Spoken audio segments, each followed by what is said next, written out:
ఈరోజు సత్యసాయి డిస్టిక్లో ఈ ఎస్సీ ఎస్టీల పైన జరుగుతున్నటువంటి ఈ అన్యాయాలు అరాచకాలు చూస్తుంటే చాలా ఎక్కువగా ఉన్నాయి.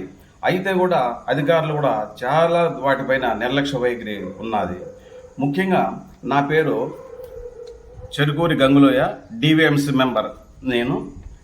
ఇప్పుడు ఈ హత్యలు జరిగితే హత్యలు కానీ ఎస్సీ ఎస్టీల పైన హత్యలు కానీ రేపులు కానీ జరిగినాయంటే దానికి అధ్యాయం 1 సెక్షన్ 4 రూల్ నెంబర్ 12 ప్రకారము మన ఏపీ గవర్నమెంట్, ఆంధ్రప్రదేశ్ గవర్నమెంట్ ఇచ్చిండేది 95 జీవో ప్రకారము వారికి వెంటనే ఈ హత్య జరిగిన వెంటనే, అంటే పోస్ట్ మార్టం జరిగిన వెంటనే లేదా వితిన్ 1 వీక్ లోపల వారికి కాంపెన్సేషను 50% ఇవ్వాలి.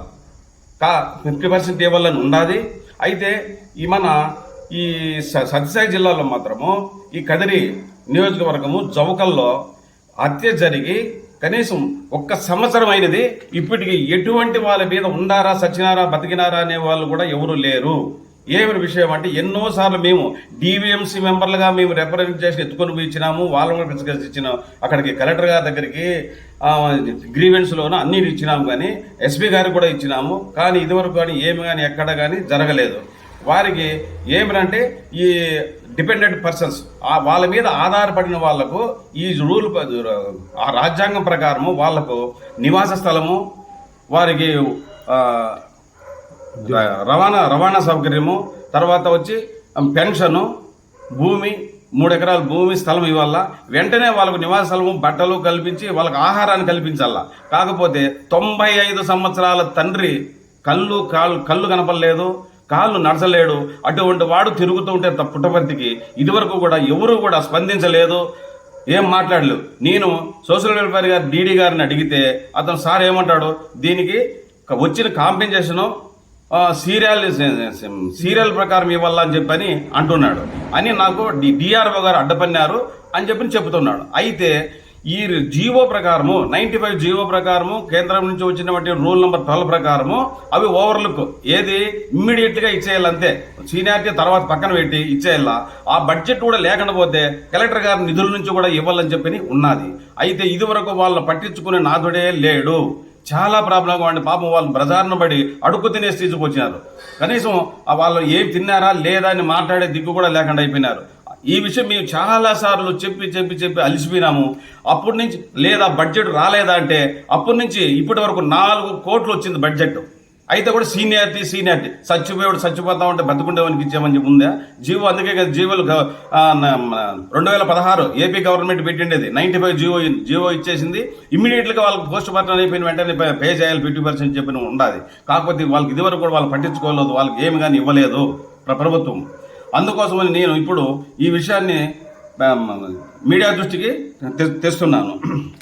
ఏమంటే భారత రాజ్యాంగాన్ని రాసిన భారత రాజ్యాంగ నిర్మాత, ప్రపంచ మేధావి, ఎంతోమంది ఎన్నో అగ్రరాజ్యాలు కూడా ఇప్పటికీ కూడా అతను బర్త్డేలో పొగుడుతుంటే కళాశాలలోన, పార్లమెంట్లోన, శాసనసభలోన పెట్టుకొని పొగుడుతూ ఉంటే, అయితే ఇక్కడ ఈ భారతదేశంలో ఎందుకో ఏమో పుట్టపర్తిలో ఇప్పటికి 3-4 సంవత్సరాల నుంచి మా రివ్యూ మీటింగ్లో కూడా, ప్రతి డివిఎంసీ రివ్యూ మీటింగ్లో కూడా ప్రతి కలెక్టర్ గారిని అడుగుతున్నాము, ఆర్డీఓ గారిని అడుగుతున్నాము. ఏమాయా ఎంతో భూములు తెలుసు, మాకు అందరికీ తెలుసు ఏమైపోతా ఉన్నాయో, ఏం అన్యాయం అయిపోతాడో, ఏం ఆక్రమణలు అయిపోతున్నాయో మాకు అందరికీ, లోకానికి, ప్రజలకి అందరికీ తెలుసు. అయితే కూడా 2 ఎకరాలు అడిగినాం అంతే. 2 ఎకరాలు ఎందుకు? అతని భవనం, అంబేద్కర్ భవనము, లైబ్రరీ, తర్వాత వచ్చి అక్కడ ఈ విగ్రహానికి ఇమ్మని చెప్పి 2 ఎకరాలు అడుగుతూ ఉంటే దాన్ని ఎంత నిర్లక్ష్యం చేస్తుంటే, అంటే కేవలం ఎస్సీ ఎస్టీలు అనే ఉద్దేశంతోనే ఉండాలని చెప్పి మేము అభిప్రాయపడుతున్నాం ఇప్పటికీ కూడా. ఇది పైగా మన పుట్టపర్తి ఎటువంటిదంటే పిల్గ్రిమేజ్ సిటీ. ఎక్కడ విదేశాల నుంచి వచ్చి ఇక్కడ పర్యాటకులు వచ్చి పర్యటించి ఇక్కడ సేద తీర్చుకునే ప్రదేశం. ఇటువంటి ప్రదేశంలో ప్రపంచమంతా పొగుడుతున్నటువంటి అతని భవనానికి కానీ, విగ్రహానికి కానీ, తర్వాత లైబ్రరీ కానీ అతను పెడదామని చెప్పి మేము డివిఎంసీ మెంబర్లుగా అడుగుతుంటే ఎవ్వరూ కూడా దాన్ని చెవునేసుకోలేదు, దాన్ని పట్టించుకోలేదని చెప్పని మేము చాలా బాధపడుతున్నాము. ఇది ఎస్సీ ఎస్టీల మీద కేవలం నిర్లక్ష్య వైఖరితోనే ఉండాలని కూడా మేము తెలియజేస్తున్నాం. మేము ఇదే కాకుండా ఈ సత్యసాయి జిల్లాలో ఇంతకుముందు అప్పుడే 4 నెలలు 5 నెలలకు ముందు ఒక ఈనాడు పేపర్లో ఒకటి వచ్చింది. ఏమొచ్చిందంటే ఆంధ్రప్రదేశ్లో భూ ఆక్రమణలు జరిగిండే దాంట్లో Chittoor district first, Sathya Sai district సెకండ్లో ఉండాలని చెప్పని పేపర్లోనే వచ్చింది. కాకపోతే ఇంత ఆక్రమణలు జరుగుతూ ఉన్నాయి. ఇవన్నీ కూడా ఎస్సీ ఎస్టీలు భూములనే ఆక్రమించినారు. ఎస్సీ ఎస్టీలు భూములు, ఇండ్ల స్థలాలు, శ్మశానాలు, రోడ్లు అడ్డగించేది ఇవన్నీ కూడా జరుగుతూ ఉన్నాయి. సింపుల్గా ఉన్నాయి కొన్ని కూడా. అయితే మేము ఎన్నిసార్లు తీసుకుపోయినా కానీ కలెక్టర్ గారి దృష్టికి తీసుకుపోతున్నాం, జేసీ గారి దృష్టికి తీసుకుంటాం, ఆర్డీఓ గారి దృష్టికి, తహసీల్దార్ దృష్టికి, అన్ని పెండింగ్లోనే ఉన్నాయి. ఒక్కటి కూడా వాళ్ళు మాకు ఇది పరిష్కరించినామని చెప్పని మాకు చెప్పలేదు, తీర్చలేదు ఇదివరకు కూడా. ఎన్నో అసలు దానివల్ల కూడా చాలా బాధపడుతున్నాం. మేము డిబిఎంసీ మెంబర్లు అంటే ఏమనుకున్నారు మీకు తెలుసునో తెలియదో నాకైతే తెలుసు. కానీ ఏమనంటే ఇది 1989 PO యాక్ట్ దాని కింద ఏమిటంటే the gazette of India part 2 section 3/2లో అపాయింట్మెంట్ అయ్యే రాజ్యాంగ గెజెట్లో ఉండే మెంబర్స్ మేము. కాకపోతే మాకు విలువ లేకుండా ఎక్కడా కూడా మేము ఇచ్చిన అర్జీ ఒకటే, సామాన్యులు ఇచ్చిన అర్జీ ఒకటే, ఈ ప్రకారంగా చూస్తున్నారు. మాకు ఎంత పవర్ ఉంటుందని కూడా మీకు తెలుసు. అయితే కూడా మీరు ఎందుకు చేయలేదో కూడా మాకు అర్థం కావాల. మేము నిజమే తెస్తున్నాం, మాకు జరిగిన అన్యాయమే తెస్తున్నాం, వేరే ఇంకేటివి తేలేదు. డూప్లికేట్ అంటా వేరే వాళ్ళు తెచ్చేటి ఫోన్లో చేయం. మేము నిజమైన అసలు బాధితులు అల్లాడిపోతున్నారు. అటువంటి సమస్యలే తెస్తాము. అటువంటి సమస్యలు కూడా మీరు తీర్చలేదు. చాలా బాధాకరమైన విషయం ఇది. కాబట్టి ఇప్పుడు ఈజీగా చేసే సమస్యలు తెస్తున్నాం మేము. కలెక్టర్, తహసీల్దార్ గారు చేయొచ్చు, ఆర్డీఓ గారు చేయొచ్చు, డిఆర్ఓ గారు చేయొచ్చు, జేసీ గారు కూడా చేయొచ్చు. వాళ్ళ దృష్టికి తెచ్చిన సమస్యలను ఎంత పెండింగ్ పెడుతున్నారు, ఎంత సమస్యలు చేస్తున్నారంటే ఈ సమస్యల మీద చాలా పోరాడుతూ ఉంటే మాకు అలసట అయిపోతా ఉంది. ఎందుకు మేము వితౌట్ సింగిల్ ఎన్పీ కానీ డబ్బులు కానీ తీసుకోకుండా పోరాడే వల్ల మేము సేవ ఓన్లీ సర్వీస్ సింగిల్ ఎటువంటి లాభాపేక్ష లేకుండా ₹1 తీసుకోకుండా ఓన్లీ సర్వీస్ మోడల్గా సర్వీస్ చేస్తాడం మేము. మీరు తీసుకోవాలా ఎవరే ఇటువంటి వాళ్ళని అలసిపోతా ఉన్నామంటే అర్థమైంది. మా సొంత ఖర్చులతో తిరిగి అందరి తెచ్చి మీకు ఇస్తూ ఉంటే కూడా మీరు పరిష్కరించలేదు. కాకపోతే మాకు ఉన్నటువంటిది కూడా మీకు తెలుసు. ఈ రూల్ ప్రకారము మేము సెక్షన్ 107 జీవో నెంబర్ MS 107 ప్రకారము మా యొక్క అభ్యర్థనను ఎంఆర్ఓ గారు డిఆర్ఓ గారిని ఇమ్మీడియట్గా పరిష్కరించి దాని మీద ప్రత్యేక దృష్టి పెట్టాలని కూడా ఉన్నది. కానీ ఎవరు కూడా పెట్టలేదు. ఆ ఆవేదన మాకు చాలా ఎక్కువగా ఉన్నది. కాకపోతే ఈ మధ్యనే తిరిగి అలసిపోయిన కారణం ఏమంటే గోరంట్ల మండలంలో బూదిలిగడ్డపల్లి ఓబుల్దాస్ అని అతని భూమి 1 year నుంచి తిరిగినాము. ఏం లేదంటే మీది అయిపోతుంది, దగ్గరలో ఉన్నది, మీది అయిపోతున్నది అని చెప్పని తహసీల్దార్ గారు చెప్పినారు. డిఆర్ఓ ఆర్డీఓ గారు చెప్పినారు.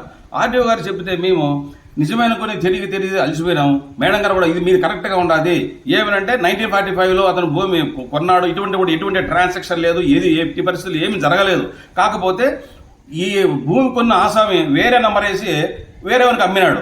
ఆ నంబర్ వేసుకున్నప్పుడు ఇతను పురిని నంబర్ వేసుకున్నాడు. అతను 726 అమ్మినాడు, 725 కొన్నాడు. అంతే ఆ డిఫరెన్స్. ఇది ఎట్లా పొరపాటు ఓవర్లకు ఏదో పడింది, దాన్ని అతను ఆక్రమించుకొని పెట్టుకున్నాడు. దాని తర్వాత మేము తిరిగి మేడం ఇది ఏముండదు, వాళ్ళకి రెక్టిఫై డీడ్ కూడా ఉంది. మళ్ళీ అతను రాసిచ్చేసినాడు, రిటర్న్ రాసిచ్చేసినాడు. ఏమని ఇది పొరపాటు జరిగినది, పొరపాటు తీసుకోండి అని చెప్పి రాసిచ్చినాడు.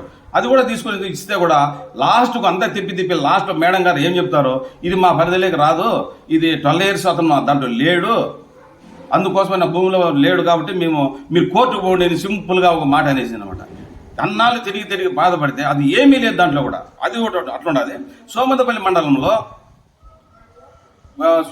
ఇది నడింపల్లి పంచాయతీ గొల్లపల్లి గ్రామస్తుడైన ఎం నాగేంద్ర అనే అబ్బాయి, వాళ్ళది 40 years నుంచి కూడా ఇప్పుడు భూమిలోనే ఉన్నారు, సాగు చేసుకుంటున్నారు, అంతా చేసుకుంటారు. అది ఎక్కడ పొరపాటు పడిందో ఏమి తెలియదు. అన్సెటిల్డ్ భూమి, కాకపోతే అది పట్టా భూమి, అది అసైన్డ్ భూమి వాళ్ళకి ఇచ్చింటే అది ఎట్లా ఎవరు మహానుభావుల తహసీల్దారో ఎవరు కొట్టినారు ఏమో అన్సెటల్ కింద పడింది. అది అన్సెటల్ కింద అసలు పడకూడదు. అది మీకు అందరికీ తెలిసింది. ఏంది అసైన్డ్, ఒక్కసారి అసైన్ చేసిన తర్వాత అన్సెటిల్డ్ అని ఎట్లా పెడతారు? పెట్టకూడదు. దాన్ని మీరు హోల్డ్లో అన్న పెట్టచ్చు, కానీ ఏదైనా ప్రాబ్లమ్స్ ఉంటే అన్సెటిల్డ్ అని పెట్టారు.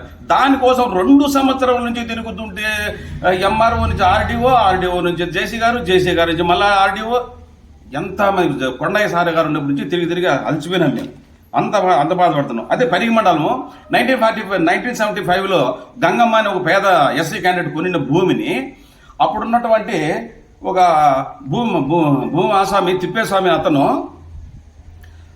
ఆమె అందరికీ ఇక్కడ మేము ట్రస్ట్ పెడుతున్నాం, ఇక్కడ సేవాగఢ్లో ట్రస్ట్ పెడుతున్నామని చెప్పి ఆ ట్రస్ట్ కోసం అని చెప్పి భూమి అందరూ ఇవ్వాలని చెప్పి అసైన్డ్ భూములు అందరి దగ్గర ఏదో అంతా ఇంత ఇచ్చి ఇప్పించుకున్నాడు. కానీ ఈ గంగమ్మ అనే భూమిని టచ్ చేసేసిన లేదు, ఆమె భూమి ఇవ్వలేదు, ఏమి లేదు. కాకపోతే ఏం చేసినారంటే ఆ భూమి లాగేసుకుని గవర్నమెంటే తీసుకున్నారంట. ఎట్లా లాక్కుంటారు మాకేదో అర్థం వాళ్ళు లేకుండా. అది 5వ రిజిస్టర్. ఇది ఒకవేళ అసైన్డ్ అయితే కూడా 5వ రిజిస్టర్. ఎక్కడ తప్పు ఉంది? 1 రిజిస్టర్, 2వ రిజిస్టర్, 3వ రిజిస్టర్, 5వ రిజిస్టర్ కొనిండే భూమిని వితౌట్ క్యాండిడేట్ పర్మిషన్ లేకుండా మీరు తీసుకుంటారు. దానికి తిరిగి పెడుతున్నాము. ఆర్డీఓ తగ్గపోండి, కలెక్టర్ తగ్గపోండి, జైసే 2 ఇయర్స్ నుంచి 3 ఇయర్స్ 5 ఇయర్స్ నుంచి తిరుగుతూ ఉంటే కూడా ఆ ప్రాబ్లం కూడా సాల్వ్ కాలేదు.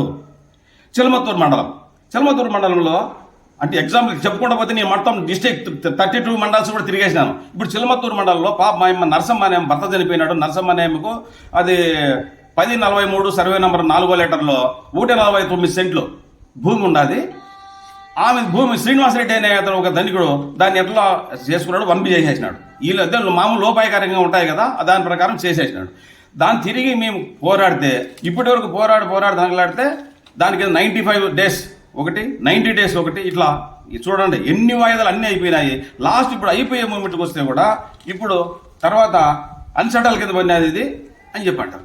ఏందంటే ఒకసారి పట్టా ఇస్తే నువ్వు అన్సెటిల్ కింద ఎట్లా పెడతావు? ఇప్పుడు నువ్వు పట్టానే ఆ భూమిని టచ్ చేయకపోతే దాన్ని అన్సెటిల్డ్ అంటారు. దీని ఏంది అన్సెటిల్ కింద పెట్టినాం మేము అని చెప్పినాను అంటున్నారు. దానికి ఇప్పుడు మళ్ళీ ఆర్డీఓ గారి దగ్గరికి ఇప్పుడు మళ్ళీ వెళ్ళాల్సి వస్తుంది. ఆర్డీఓ పోతే వాళ్ళు అతను ఏం చెప్తాడో తెలియదు. ఈ విధాయకంగా ప్రతి మండలంలో కూడా ఉన్నాయి. తిరిగి అలసిపోతున్నాము. కాబట్టి ఈ డివిఎంసీ వాళ్ళకు ప్రత్యేకత ఇవ్వాలని చెప్పని, ఈ ప్రత్యేకత ఇవ్వాలా, వాళ్ళు తెచ్చిన సమస్యలు కానీ ఏమన్నా కానీ ప్రతి ఒక్క దానిపైన ప్రత్యేకంగా దృష్టి పెట్టి ఖచ్చితంగా నెరవేర్చి ఎస్సీ ఎస్టీలకు న్యాయం చేయాలని చెప్పని కోరుతున్నాం. అదేగా ఓవరాల్గా ఎత్తుకుంటే కూడా ఇప్పుడు మన దృష్టిలో ఇక్కడ మా అన్న ఈ సత్య డిస్టిక్లో ఒక అన్యాయం కూడా జరిగింది. ఏమిటంటే రిపబ్లిక్ డే రోజు అందరికీ బెస్ట్ అవార్డ్స్ అంటే ఉత్తమ సేవా సర్వీస్ కింద అవార్డ్స్ ఇస్తుంటారు కదా. ఈ జీవో నంబర్ 106 జీవోఎంఎస్ నంబర్ 106 ప్రకారము ఎస్సీ ఎస్టీ కుల సంఘాలు కానీ డివిఎంసీ మెంబర్లు కానీ ఎవరైనా కానీ ఉత్తమ సేవ అందించింటే, ఉత్తమ సేవలు ఫ్రీ సర్వీస్ చాలా ఎక్కువ చేసింటే వాళ్ళకు కూడా ఒక అవార్డు ఇవ్వమని చెప్పి 10,000 రూపాయలు నగదు ఇవ్వమని చెప్పి కూడా 106 జీవో ఉంది. కానీ అప్లై చేస్తే కూడా ఏమని, సార్ మాకు అవార్డు ఏంటని అప్లై చేస్తే కూడా అది ఎందుకు రిజెక్ట్ చేస్తారో అది ఏమో ఒక పేపర్ పడేసేదానికి, ఒక పేపర్ ఇచ్చేదానికి ఏమని ఉత్తమ సేవ అవార్డు అంటే అతను ఎంత తృప్తి పడతాడు, ఎంత సంతోషపడతారు. దానికి లాస్ ఏముంది? ఒక కార్డు ఇచ్చేదానికి ఏముండదు. చేసినారు లేదా, మీరు ఫాలో ఇది ఉంది లేదా, పర్యవేక్షణలో ఉన్నారు కదా, పర్యవేక్షణ చేస్తున్నారు కదా, ఎవరు చేస్తున్నారు ఏమని చెప్పి మీడియా పేపర్ అన్ని చూస్తున్నారు కదా. మా వాళ్ళు అందరూ కూడా బాగా సేవ చేస్తున్నారు. వాళ్ళు వీలైన కాటికి సేవ చేస్తున్నారు. డివిఎంసీ మెంబర్లు అందరూ కూడా సేవ చేస్తున్నారు. వాళ్ళ ఎవరికి లేదా కుల సంఘాలు ఉన్నాయి, ఎంఆర్పిఎస్ ఉన్నారు, మాల సంఘాలు ఉన్నాయి, ఇవి లంబాడి సంఘాలు ఉన్నాయి. వాళ్ళ ఎవరికైనా ఒక్కరికన్నా ఇచ్చినారా సేవా సర్వీసులో? కానీ మీరు ఇచ్చిండేటివి కూడా మాకు తెలిసిపోయింది. ఏమి ఎట్లా వాళ్ళకి ఇచ్చినారు ఏందనేది కూడా అవంతా మాకు ఇప్పుడు చెప్పనవసరం లేదు. అవి ఇచ్చారు. కాకపోతే ఇటువంటి ఉత్తమ సేవ రూపాయి ఆశించకుండా చేసే వాళ్ళకు ఇవ్వండి అవార్డ్స్ అని చెప్పానంటే ఆ సోషల్ వెల్ఫేర్ డీడీ గారు ఏం చేస్తున్నారో అది ఏమో మాకేమో అర్థమే కాలేదు. ఎందుకు రికమెండ్ చేయలేదు? ఒకవేళ రికమెండ్ చేసింది ఎక్కడ ఎవరు పెద్దలు ఎనికి పెట్టారో మాత్రమో ఇది చాలా అన్యాయం అని చెప్పని భావిస్తూ ఇమ్మీడియట్గా వెంటనే ఈ కదిరి జౌగల చచ్చిపోయిన వాళ్ళకు ఇప్పుడు అతను కూడా వాళ్ళ ఫాదర్ కూడా దగ్గరలో చనిపోయే పరిస్థితికి వచ్చేసినాడు. వాళ్ళకు వెంటనే కాంపెన్సేషన్ అందించి వాళ్ళ ఫ్యామిలీని పెన్షను, భూమి, నివాసము, వాళ్ళకి ఆహార భత్యము ఇవ్వాలని చెప్పని మరీ కోరుకుంటూ సెలవు తీసుకుంటున్నాను.